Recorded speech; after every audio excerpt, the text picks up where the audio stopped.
first scenario that I'm going to talk about is a scenario that happened about 3 years ago and involved drift of a herbicide called Reflex onto sugar beets from an adjoining field of soybeans.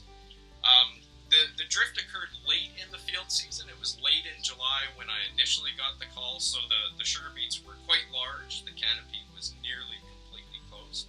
And over the course of a month, the injury went from quite severe over the entire canopy.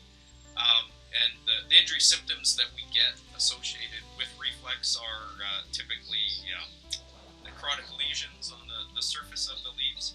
But those lesions don't show up in any new tissues that grow after that application. So it's a contact herbicide that only affects the leaf tissues that are present at the time of application.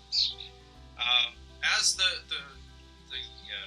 season progressed through the month of August and eventually through to September, the beets were no longer showing any injury symptoms at all. So I could only find the reflex injury on the lower leaves by the end of September. All the uppermost leaves had no visual injury symptoms on them at all. And again, that's just because Reflex is a herbicide that doesn't translocate or move inside the plant. By the end of September, you wouldn't have known there was any injury unless you rooted through the canopy and found those lowermost leaves. The problem that's associated with that, though, is that during the months of late August through September and into October, sugar beets are building up the roots, and specifically the sugars in the roots.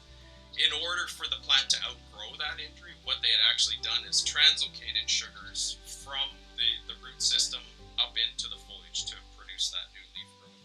And as a result, the grower lost a fairly significant amount of yield and sugar. On the approximately 4 to 5 tons per acre of yield and about a point of sugar. So when we get herbicide injury onto sugar beets, of course we lose some yield. What happens is you're killing or hurting some of the foliage, but what the sugar beet tries to do is to regrow that foliage. In the case of this scenario, the injury was late in the season, and so the sugar beet was supposed to be building a root at this point in time. It was supposed to be building a root and putting sugar down in the root. The root is a storage organ. But what happened is it decided it needed to regrow the injured foliage, so it's taking sugar and resources out of the root. What we end up with then is not only a